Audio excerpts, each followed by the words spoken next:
네, 신도들 입에 소금물을 분사하는 목사님의 아내. 어떻게 이런 어처구니 없는 장면이 가능했을까요? 인터넷에 떠도는 사진입니다.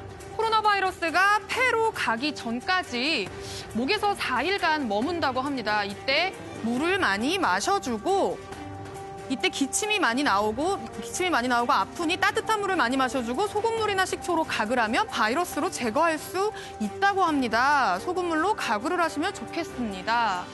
라는 내용입니다. 이번엔 마스크 재사용기입니다. 드라이기 하나면 일회용 마스크도 여러 번 쓸 수 있다고 하는데요. 같이 한번 보시죠. 먼저 손을 소독하세요. 손에 있는 세균을 소독하는 거거든요. 이 봉투 안을 소독을 합니다. 자, 그 다음에 이 마스크를 겉을 소독을 하세요. 좌우 상하로요. 자, 그 다음에 벗어서 내부를 이렇게 잘 소독을 하세요.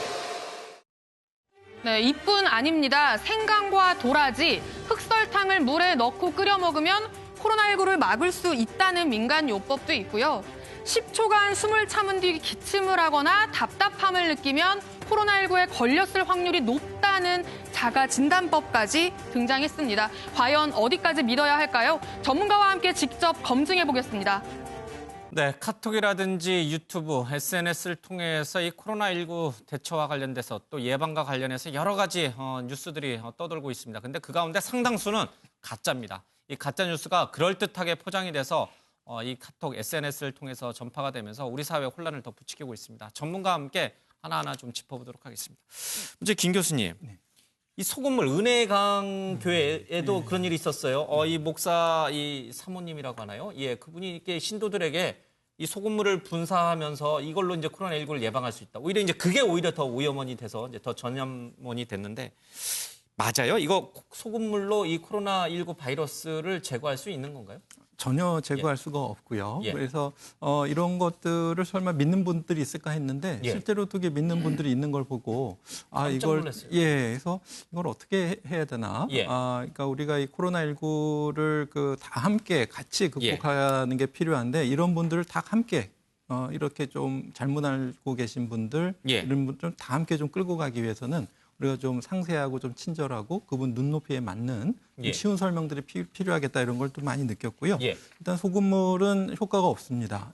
하시지 마세요. 우리가 이제 뭐 목이 아프거나 좀 그럴 때 이제 소금물로 이렇게 입을 헹군다고 그러잖아요. 뭐 그 정도는 모르겠습니다만은 바이러스를 죽일 정도는 아니라는 뜻이죠. 맞습니다.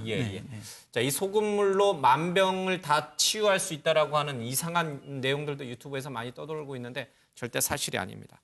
생강물을 끓여 마시면 바이러스균 침투를 막을 수 있다. 이제 생강이 목에 좋은 건 알겠는데 이게 바이러스균 침투를 막을 수 있다? 이건 맞는 얘기예요? 전혀 그렇지 않습니다. 이것도 네, 그렇습니다. 그래서 생강물도 역시 바이러스 침투를 막는 효과는 없기 때문에 사용하시지 않으셔야 됩니다. 뭐 도라지라든지 생강을 달여 마시면 목에는 좋다는 이제 한방적인 그런 소견은 있습니다만 이게 코로나19 바이러스 침투를 막을 수는 없다. 이건 이제 분명한 이제 사실입니다. 마늘 카레로 바이러스 예방. 마늘 카레 왠지 면역력이 좋아 보이잖아요. 김치 뭐 이런 걸 먹으면은 예방할 수 있다. 이거는 정말 아니죠. 네, 이것도 역시 사실이 아닙니다. 이건 평소에 이제 몸의 면역력을 높여줘서 뭐 이제 건강한 체질로 가는 데는 도움이 되겠지만 당장 코로나19를 막는 데는 직접적 효과는 없다. 그렇습니다. 알겠습니다. 앞서 이제 화면에서도 나왔습니다만 드라이기로 이렇게 손 소독한 다음에 마스크 이렇게 하는 건 어때요? 네, 그것도 역시 이제 효과가 없겠는데요. 보통 이 바이러스, 코로나19 바이러스, 코로나 바이러스는 한 60, 70도 이상에서 한 20도 정도 노출돼야지 감염력이 떨어지는 걸로 되어 있는데요. 마치 우리 단백질 변성을 일으키기 위해서 좀 충분한 온도가 또 달걀을 이렇게 흰자 익는다는 생각으로 하시면 좀 이해가 쉬우실 것 같은데 드라이기로 이렇게 충분한 오래 시간 동안 손을 이렇게 뜨겁게 하기도 어렵고 또 마스크에 저렇게 조인다고 해도 충분히 그 필터를 들어가지도 않고 오히려 또 거기 있던 어떤 바이러스들이 이렇게 바람에 날려가서 더 퍼질 수도 있기 때문에 역시 드라이기로 마스크를 소독하는 것은 효과가 없겠습니다.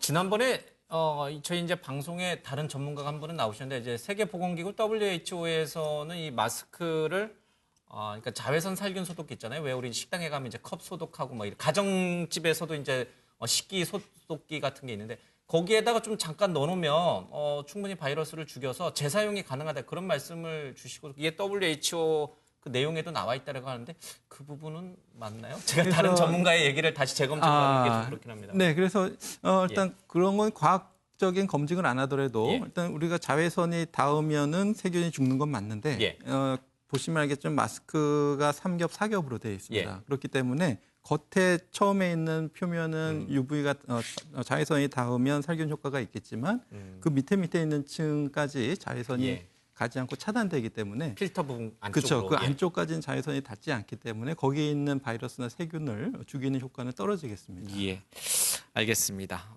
폐렴 구균 백신이 코로나19 예방에 도움이 된다. 이제 우리가 코로나19 증상 가운데 이게 좀 악화가 되면 폐렴 증상이 나타나잖아요. 이건 그렇죠. 어때요?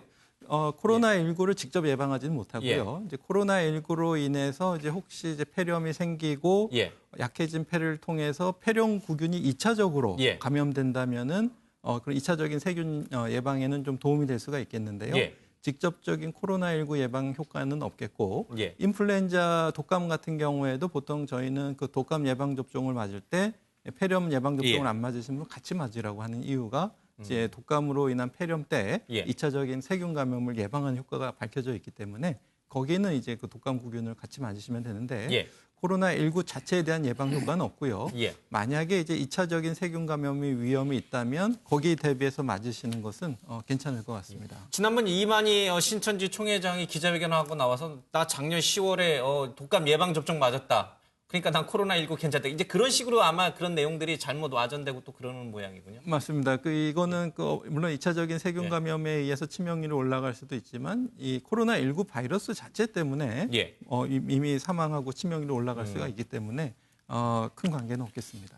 지금 SNS 보면 이제 폐렴 백신을 맞으면 이 코로나19를 예방하는데 이게 막 소문이 나면 다들 막 폐렴 백신 맞게 해달라고 병원 쫓아올까 봐 의사들이 쉬쉬한다고 하는데 이것도 전혀 사실이 아니고요. 많이들 이렇게 보셨을 겁니다. 각 지자체에서는 65세 이상 어르신들에게 이미 무료로 폐렴 예방 접종을 많이 했기 때문에 지금 어르신들 중에 상당 부분이 폐렴구균 예방 접종을 이미 하신 분들이 많아서 또 이제 면역력이 특별히 저하되지 않은 분들은 그 폐렴구균에 대한 어느 정도 면역력이 있기 때문에 기저질환자, 고령의 어르신 이런 분들은 상당 부분 이미 그 폐렴구균 주사를 맞으셨습니다.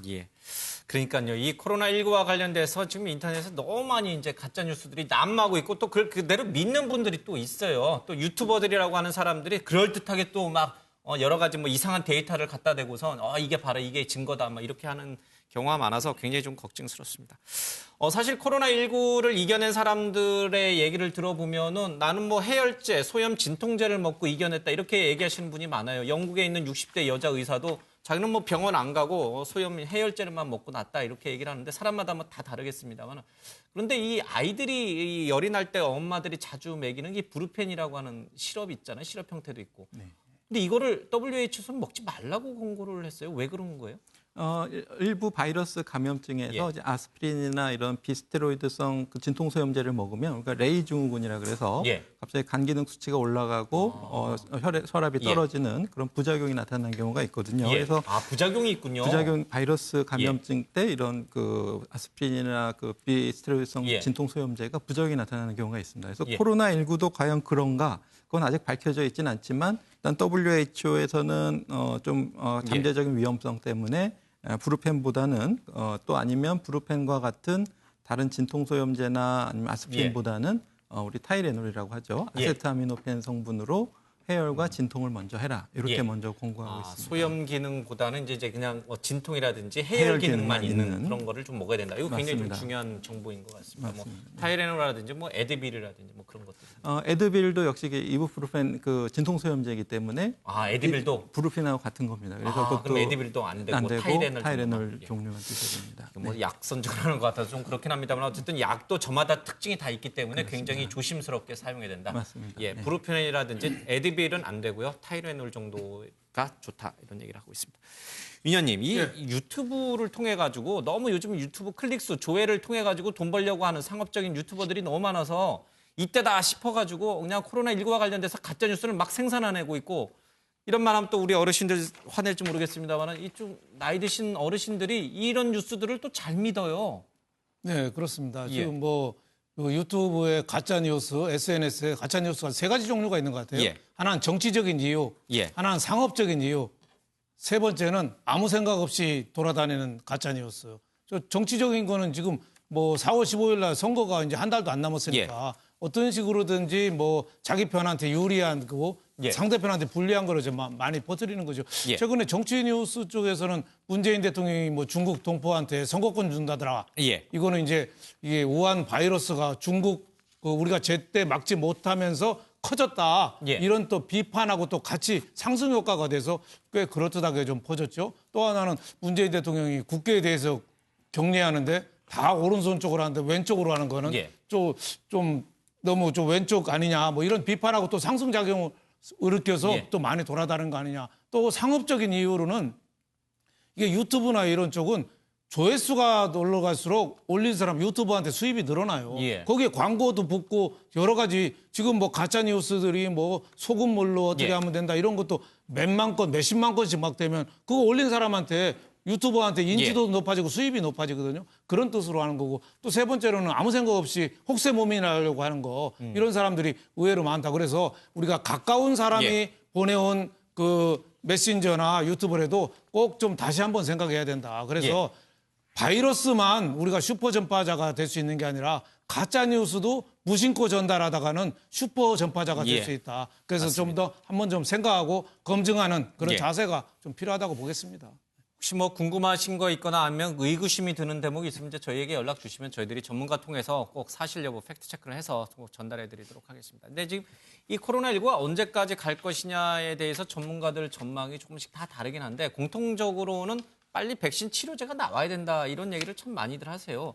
지금 이제 외신에서도 그런 얘기들이 굉장히 많이 나오고 있어요. 뭐 이 타미플루를 만든 연구진이 또 백신 개발에 나섰다 이런 얘기도 있는데 현실적으로 언제쯤 가능할까요? 네, 그 반가운 소식은 지금 그 일상 임상 시험을 좀 시작했다는 예. 소문도 들리고요. 그래서 일상은 이제 소수의 성인 어른 사람을 대상으로 해서 이 백신이 안전한지 다른 부작용은 없는지 기초 단계 테스트를 해보는 예. 거고. 이게 좀 안전하다고 생각이 되면 좀 더 많은 또 항체 생성률을 봐서 좀 더 많은 예.